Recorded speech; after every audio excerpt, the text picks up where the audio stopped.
la maladie de Lyme, une maladie transmise par une tique qui gagne de plus en plus de terrain dans la Naudière. La maladie de Lyme se transmet par les piqûres de tiques, une tique bien particulière, la tique à pattes noires, qui transfère, quand elle nous pique, une bactérie.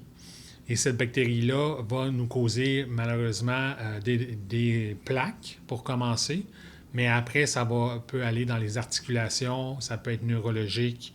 En effet, la région comporte 33 municipalités qui sont considérées comme zones à risque de contracter cette maladie.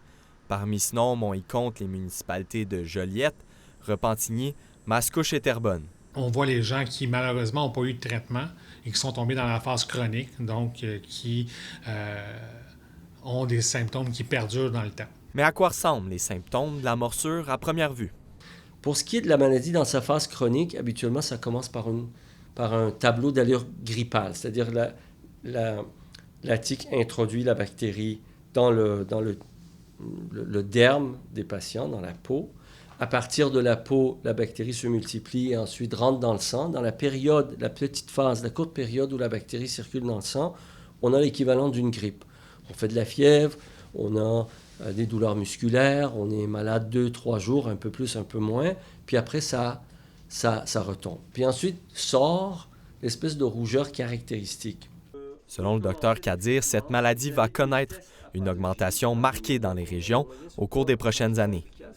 Déjà, la tique qui transporte la bactérie qui cause la maladie de Lyme, qui s'appelle Borrelia burgdorferi, a été répertoriée à peu près sur tout le territoire du Québec, jusqu'à dans des régions comme le Saguenay. Donc, c'est là avec nous, un peu de la même manière que les changements climatiques et les perturbations climatiques nous emmènent de plus en plus d'orages violents et de perturbations climatiques inattendues.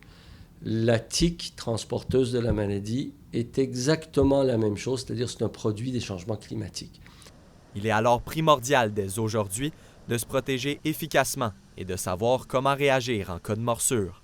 On évite les herbes hautes, porter des vêtements clairs, des vêtements longs, un répulsif et aussi, ce qui est important, c'est l'inspection. Si, par exemple, vous êtes amateur de chasse ou de pêche, puis vous allez justement dans des herbes hautes sur le bord du fleuve, mais quand vous revenez à la maison, c'est important de s'inspecter pour être sûr qu'on ne passe pas à côté d'une tique en dessous d'un bras, sur un mollet, en arrière d'un mollet, en arrière du genou. C'est souvent des zones à risque. Donc, on s'inspecte pour être certain qu'on ne trouve pas de tique. Et quand on a une tique, mais il faut l'enlever de façon sécuritaire avec une pince à tique qu'on trouve dans toutes les bonnes pharmacies. Pour le moment, peu d'études existent sur cette maladie, mais il est important d'être vigilant, surtout avec l'augmentation du nombre de tiques à pattes noires dans la région. Charles Lantier, TVRM, Terrebonne.